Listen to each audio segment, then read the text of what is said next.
Well, I am Chuck Devore, and I'm running against Barbara Boxer.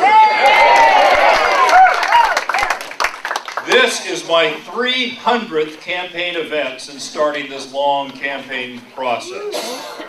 Since I am neither a billionaire, nor, as you can tell, am I a celebrity, I figured I had to try to win this election the old-fashioned way with an enormous amount of elbow grease, thousands and thousands of miles in my rental car and my car down south, and a lot of Southwest Airlines flights between here and Orange County. And so it's great to be here. I think this is about my 5th campaign appearance in Marin County since starting this in November of 2008. And if you told me, a lawmaker from Orange County, that as I was campaigning across the state that I would end up spending 5 times in Marin County, I would say, what? Are you kidding? But I have found so many Republicans in Marin County. And you're starting to not have to act conspiratorial anymore. You know, when I first came here, it was kind of like you'd meet outside of a large phone booth. Hey, are you are you one of those? You know, and now you're kind of meeting out in the open. I mean, look, you've only drawn a curtain on one side of the room. So, you know, this is progress. I even saw one of my bumper stickers in the parking lot. Whose car was that? Oh, nice. Okay, is this going to be one of those cases where someone, wins an election and then there's like 50% more people that claim to have voted for the person that actually did? I'm going to go follow you out to your car and make sure that there's a bumper sticker out on your car. Well, there you must be infantry. Follow me. I am the infantry. That's the okay. All right. So, do we have any Army veterans out here? Yay! All right. How about Marines? Okay. Any Air Force or Air Force? Okay. Navy. All right. Coast Guard. Oh, you're kidding. Semper Paratus, huh? Okay. All right. Army mom. Well, one of the things I like to say about the Army is, for some of you may not know this, there's a battle cry or a common phrase used by the Marines and by the Army that is a little different because I think they probably took them from different Native American tribes. The Army, their multi-purpose saying is "huh, huh, huh." It depends on how you use it as to what it means. The Marine Corps has something that sounds a little different. It's like a "oorah" or "rah." Kind of it's a different. And if you know anything about the Air Force equivalent is, yeah, whatever.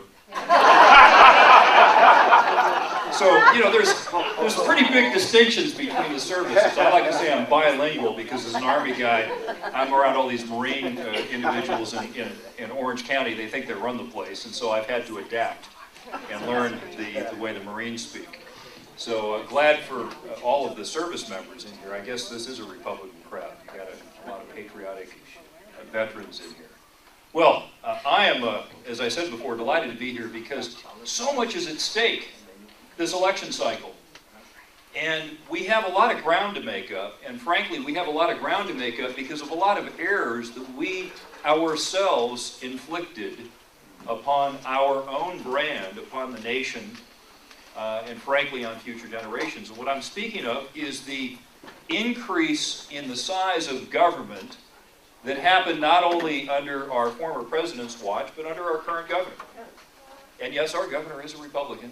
He's not alleged to be a Republican. He has an R at the end of his name. And we've made some errors. And I think that these errors have led to what is broadly known as the Tea Party movement. Because if you think about it, if we meaning we Republicans, we're simply beat because it was our turn to get beaten, because there was a particularly talented team that we were running against, and maybe we were just exhausted philosophically, I don't think there would be a Tea Party movement.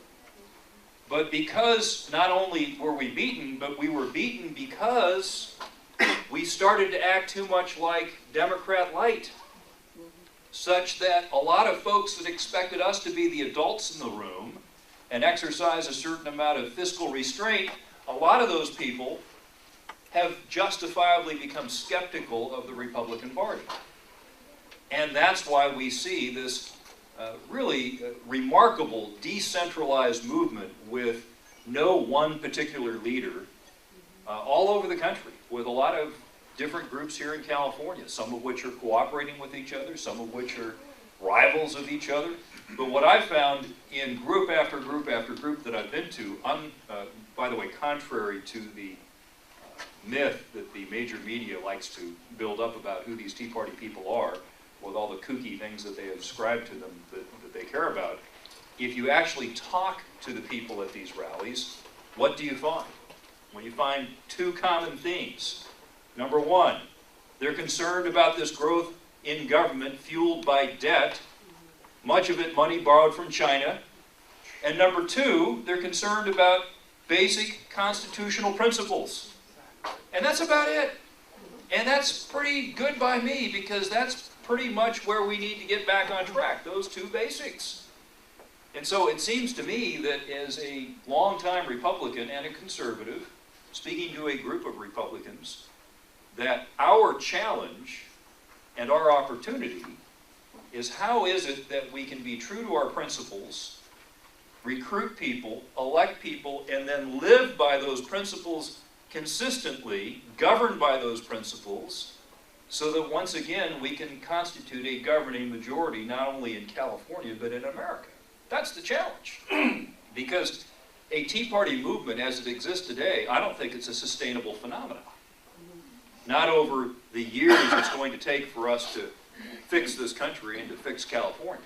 It's going to take many election cycles for us to fix the damage that has been done over many previous election cycles.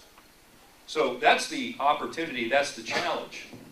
And I think the thing that we need to understand and have an agreement with, as far as what is then the fundamental reason that we're involved in politics, is I think that we need to have a fundamental understanding and agreement about what is the nature of the threat and what is the nature of the comeback or the solution to the threat. I think that the threat that we're dealing with now, not only in the legislature in Sacramento, and it's always good to get out of Sacramento these days, by the way, even if it's to escape to Marin County.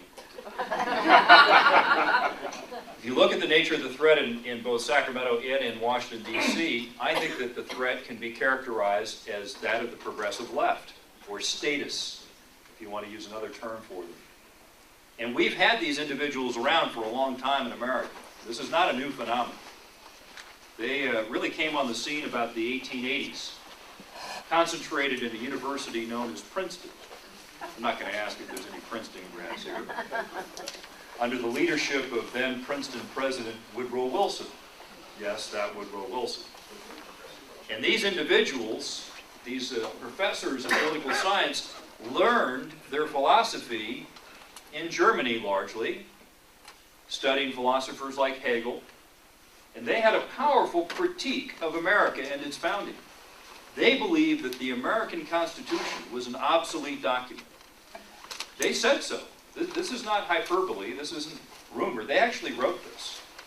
They said it was an obsolete document written for an agrarian era by elite white men, and that it needed to be either a living document, or we could just disregard it, or we could write a new one. But we couldn't actually follow it because it was obsolete. And to follow the Constitution would then be to admit to roadblocks that would prevent them from enacting the sort of utopia on earth that they thought they needed to enact to improve living conditions in America. And so they set about to critique the Constitution. And what they hypothesized is, instead of a three-branch government with separations between a federal and a state level, they hypothesized two basic branches, the administrative and the political. This is loosely called the administrative state. A little more on that later, because let's talk about what the founders conceived of instead.